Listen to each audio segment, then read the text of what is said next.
Well, what are we talking about today, Jack?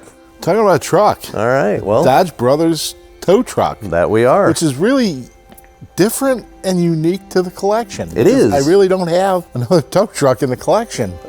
I don't think a lot of people have a tow truck in their collection. The major reason why I bought this is because LaVine Restoration, you restored this. We did. And I knew being restored by LaVine Restoration, it was a quality job. I mean, everything is functional. Correct. I don't think there's a lot of them left. There aren't. A lot of these were scrapped during World War II. You need the metal. Yep, exactly. And it's important to talk about Dodge in that respect because they came out with their first truck in 1918. And by 1919, they had a fairly large market share in the light-duty truck area of the country's production of trucks. So was that a tow truck or just trucks in general? Just trucks in general. And what's interesting is so Dodge was producing trucks and they had bought Graham Brothers. Graham Brothers produced trucks, they bought them in 25. And by 28, the Dodge Brothers unfortunately was in some financial difficulties. Chrysler came in, bought them out in 28, made them division. In 29, they brought out their first kind of Dodge Brothers Chrysler manufactured truck, and it kind of went from there. And they introduced this style, which is known as the second series in 33. And it was kind of an important milestone because it utilized Chrysler's 6-cylinder engine and it had brought in some new technology for this. So for a truck, it was actually pretty advanced for the time. And so it is really unique that one, it survived, and two, that it's in as good of condition as it is, because when it came to us... Well, that's because you guys restored it. Well, it was actually in really good shape when it came to us too, which is exceedingly rare. It's important though to bring up that this was the start of the HC series, which that naming convention, a letter and C, which stood for truck in Dodge's and Chrysler's naming conventions, that kind of carried on and got us up into really the later years when you had the D series and things like that, the WC, which is what not to get too deep in the weeds, you know me, but was the kind of precursor for the Dodge Power Wagon, and that was extremely popular. They actually only made this style for 2 years, but it was extremely unique in the fact that it had hydraulic brakes, which in 33 was a big deal, especially to have on a commercial vehicle. It had Chrysler's new engine in it, made 78 horsepower in this configuration, which doesn't sound like a lot, but it had a lot of torque. It's a 4-speed. It's actually a really great truck for a 2-ton capacity vehicle, and it really truly performed as a wrecker. And that can be very much seen with the Weaver auto crane that's on this thing. And that is original to the truck. And the whole concept was the gentleman that we restored this for, Bob Magnuson, who was a Dodge and Chrysler dealer himself, he had this and a 34 half-ton. And he wanted to be able to actually use that crane to tow the half-ton 34 in parades. So everything about this crane is fully functional, along with all the other mechanical stuff on this that's fully functional. So it's a really interesting vehicle. It may not be the rarest as far as how many were made in period, but it actually is extremely rare by today's standards because so many of these were taken out of service, rotted away, or scrapped out during World War II. Because of the metal. Exactly. We needed metal for World War II. Sure. There are some really unique features on this truck that are, from a stylistic perspective, really cool. First of all, it's a suicide door truck, which is, stylistically, is really, really beautiful. And you don't often see that in trucks of this era. I mean, that was a unique thing to see at all with trucks, period, but that was a really, really good design on these. And it's actually pretty functional, especially when you have these huge mirrors that you would want on this for towing something, because you got a lot of better clearance for these mirrors when they come out. It is really neat though, when Chrysler bought Dodge in 28, clearly they understood the brand recognition. So you'll notice that this has got Dodge Brothers on the side of the hood, and it still has a radiator emblem on it that says Dodge Brothers. The reason they did that was, again, to hold out the brand recognition, and they used Dodge Brothers on their trucks up until 38, which again was smart marketing for them. So it was a really unique truck in that point in time. Even though it was only a 2-year run, it's kind of what got them set up into the more popular trucks that you tend to see today in the Dodge lineup. But this is really the foundation upon which that was built, and a really usable vehicle. While we're talking about the truck, obviously one of the most distinctive features on this is the Weaver auto crane. And like so many good things, it's a tow truck. It is. Like so many good things, this came out of Springfield, Illinois, but Springfield in particular. What's really cool about this is it's a functional crane still to this day. So since we actually have the crank handle for it, this thing has a gear reduction on it, obviously, so it's able to do quite a bit of towing, but just by very simple action, we can start to lower and raise this guy. And it still runs impressively smooth to this day, but you can feel the gear reduction in this thing when it's working, and it's pretty incredible. Obviously it has a lock and everything on it, so we can lock it into place, but you can get a nice tight fit on it, put your lock in, bam, there you go. We're done. It's a really neat feature, and it's awesome that it's functional on this. And again, like I talked about earlier, this was used in parades to tow that 34 half-ton truck. So it's a really cool piece, and you don't see these out in the wild very often, if at all. I've never seen another one. I haven't either. Not that that's something I look for every day, but running around this industry, it's definitely a rare bit. Very cool. Very unique. Well, Jack, as we're standing in front of your gas station right now, which is I love the backdrop. I know it's very apropos for what we're talking about. Talk to me a little bit about what your favorite things are with this truck. LaVine Restoration did the restoration. I mean, I wasn't looking to buy a tow truck. That's fair. I mean, if somebody else had done the restoration, I probably wouldn't have bought it. Sure. I mean, that's really the bottom line. Don't need a tow truck. It's a great addition. Everybody that walks into the building, they see it, they go, wow, that's really kind of neat. You don't see that every day. No. And there's not, clearly this thing looks very powerful. I mean, it looks the part, that's for sure, but it's still not a lot of horsepower, but it looks powerful. It does. Well, it's got a lot of torque, and it's got the gearing for it. It'll go about 45, and that's pushing it, but no, it's really an elegant vehicle for a service truck. And again, I wish our vehicles today, especially our trucks, were as elegant looking as these are, but you know, beggars can't be choosers. It's really neat though to kind of get into some of the stylistic features on this. Obviously the bullet headlights are a really beautiful look on the car.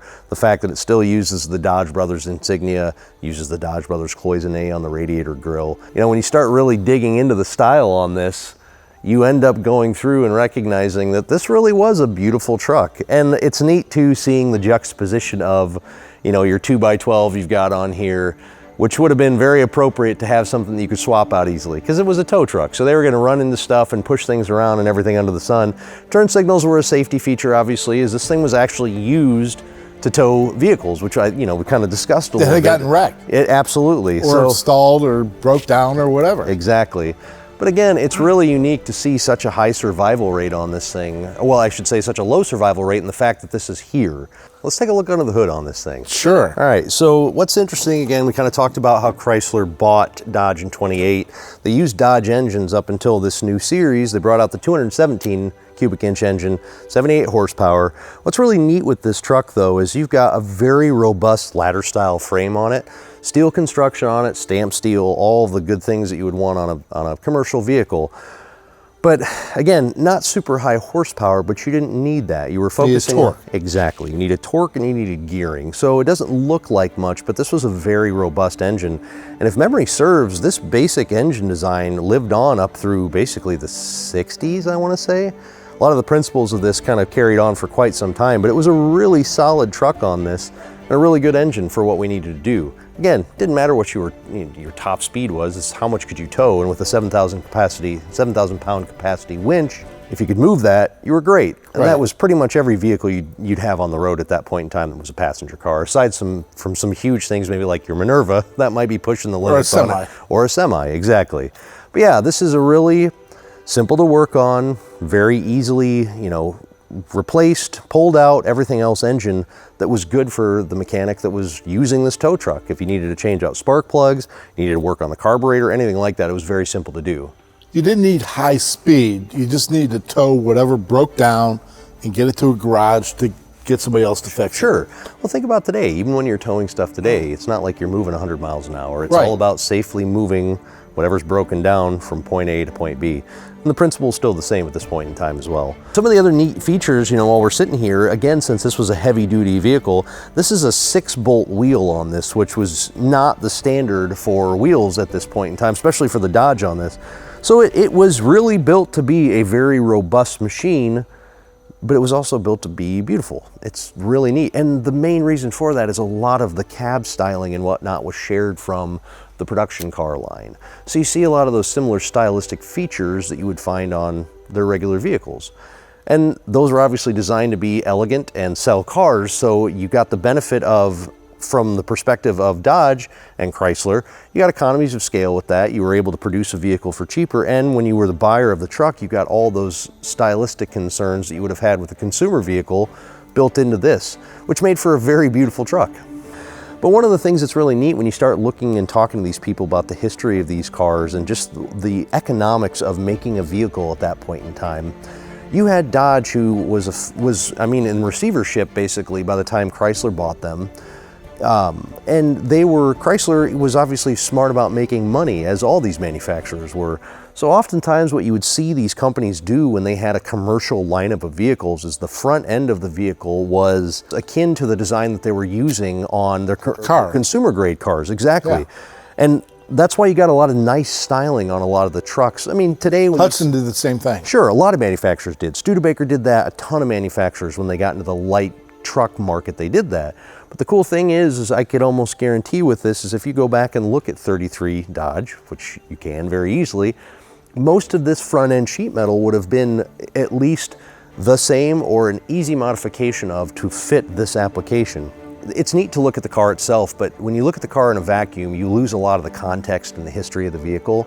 And when you start to really look at the economics and the industry and what was being done to actually produce these and make a profitable vehicle, especially when you were talking about something that... Limited production. Exactly, versus a volume production like what Dodge was shooting for. It's really cool to get into that part of the history and understand how did they actually economically and viably economically make vehicles in a way that was consumer friendly, wasn't overpriced, was able to actually make a market and things like that. And that's what's cool. And I think ultimately that's why you benefit from trucks in this period having really good style, is because they were leveraging the components, the stampings, and everything else that they were doing on their consumer grade vehicles. And this is a great example of that. So one of the unique things about this, and I have to preface this, I'm not an expert on every vehicle. And that's really? I know. It's what's really cool Shock about this, alert. It's what's really cool about this industry is that there are people that have devoted their lives to all these various marks. And one brand. To one brand, to one model at times. Yeah. And that's one of the things that I love about this industry is you find these people that are truly passionate about a mark.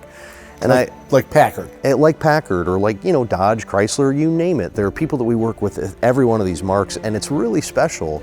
And you start to learn all these nuances of a mark, and you start to learn the passions of the individuals that really studied those cars. And I always want to give my thanks to the people that do that out there, because it has, they've built a historical archive for these vehicles. Well, Jack, I know this thing was out in 2023 when it was down at Boca Raton when you were honored as a collector of the year down there. And if I'm not mistaken, it took the Chairman's Award. Yeah. You and I were standing there at Boca Raton. This guy comes up and he says, "You got to move the tow truck." You're like, "What are you talking about?" You won an award. Really? The tow truck won an award? Hey, it's because it's cool. It really is kind of cool. It really is a nice addition to the collection. But thank you very much. We've got a number of videos that we've done. We have this. We have more that are coming. So we want people to follow us on Instagram or Facebook or whatever social media, because we have a lot of great stories to tell. But we do. Thanks much. You're welcome, buddy. Thank you.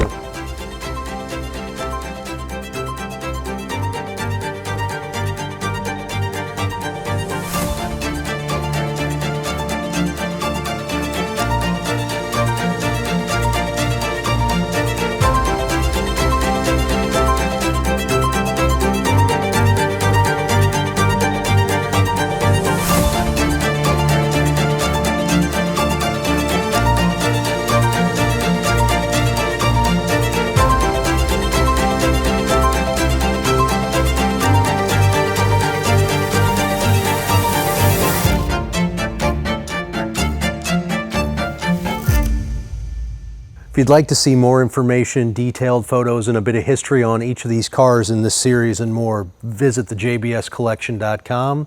Check us out on Instagram and on Facebook.